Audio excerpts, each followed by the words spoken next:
And we are back with the final round of top eight, aka the final round until you can get into the invitational. Right now we have let me actually tell them to start. If you want to kind of explain their teams a bit. Okay, we got Zanzibar and JoeUX9. JoeUX9 coming with the same team he used NAIC recently with his very good finish.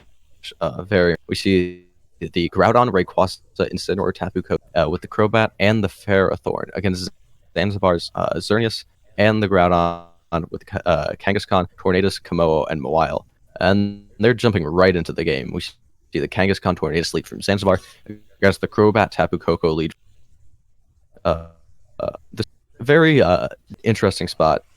We see the fake out go directly into Tapu Koko there, preventing it from doing anything. And the taunt onto as it goes for the tailwind, preventing that. That was a very good read from Zanzibar, or maybe a misplay from Joe on that. Not really just the straight out taunt fake out play. Right. We see We now see the Tornadoes go for a tailwind as the Crobat switches out into Groudon, and now the Crobat comes back in where it's gonna immediately die to a double edge. Now we have both Mons on the side of the field where both of them have kind of just died and are out right now. But now we have a Rayquaza with airlock, so that means that fire moves don't do as much damage because of airlock.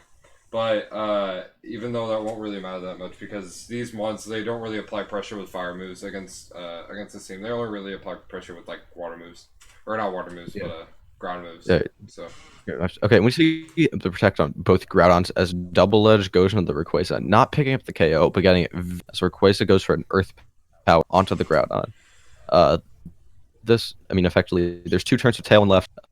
Groudon can't protect on Joe's side, and what's in the back is Tapu. Nothing on Joe's side wants to take an Earth Power from that Groudon. right, As we see Earth Power. and we actually see Joe's Groudon. Oh, that's a forfeit. Okay. We see Yeah, Joe's Groudon go down, and then we see Mons in the back just kind of die.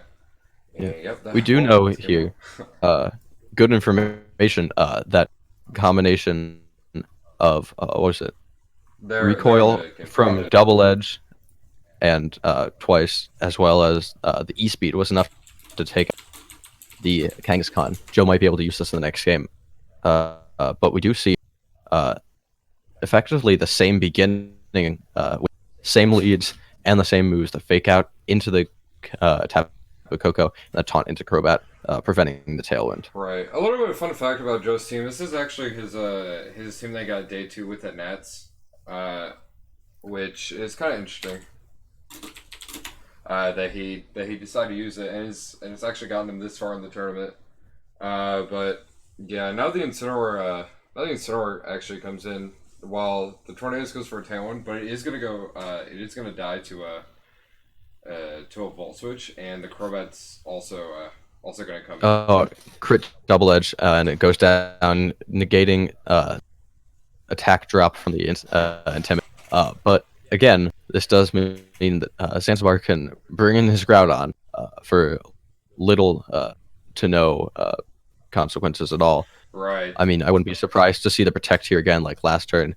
Try to make sure it doesn't get faked out. But the thing here is that Groudon can't really touch Rayquaza in the current state. It has fire moves and ground moves, neither of which are going to do too much damage to Rayquaza. Ground moves doing none at all.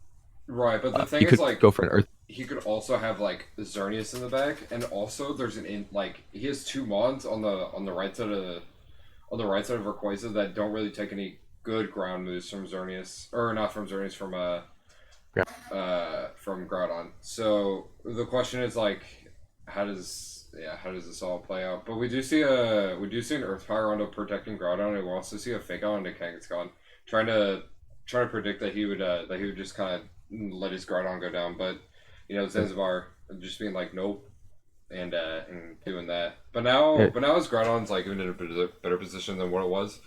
And doesn't even go for the Earth Power. And we just see the Xerneas Yeah, with two turns of Tailwind left as it takes an Earth Power from the Rayquaza, and Kangaskhan gets hit by a U-turn as Tapu Koko comes. right. This is definitely even though it is in Tailwind at Kujio, not necessarily for free, but for pretty minimal consequences, we do see Extreme Speed pick up Kangaskhan.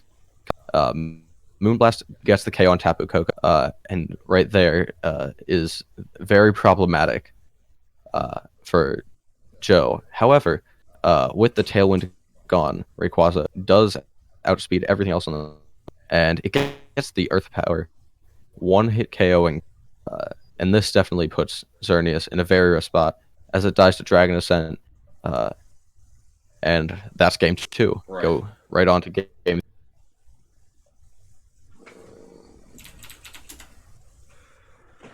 Okay. Yeah, game 2 that wait, who won? Joe won? Okay.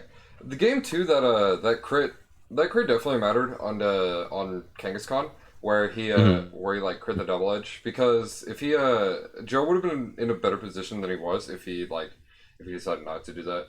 Realistically, now we might actually see the same play as all the time.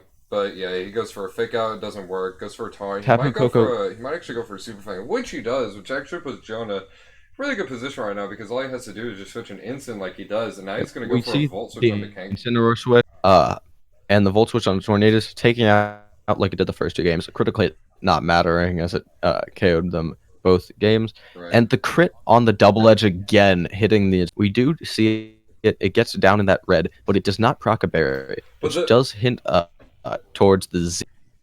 Right, but the thing is now, like, Kangaskhan, he can't Oko Crobat without critting, and he also gets up a Tailwind right now. So now the Crobat's in a super, super good spot right now, just because it's fast on both of those things on the field.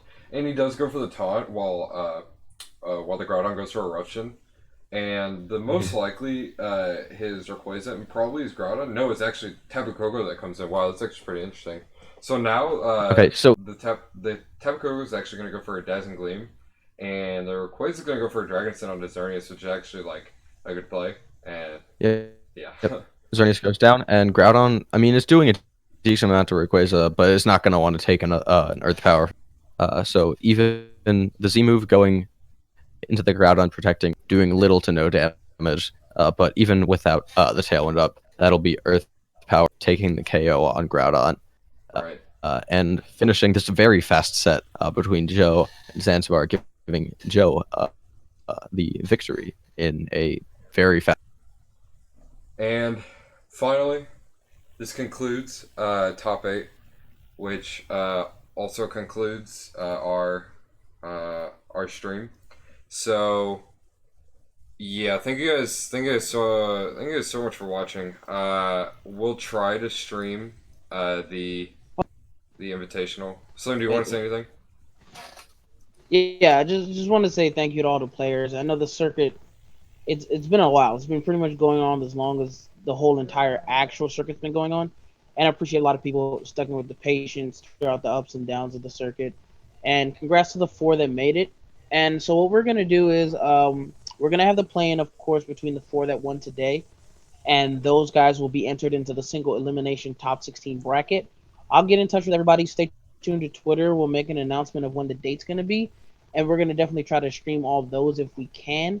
Most likely we won't for top 16. But top 8, we'll definitely find a day or a weekend, and we'll do all the matches so that way we can have a nice conclusion. And whoever the winner is, granted, hopefully they're going to Worlds.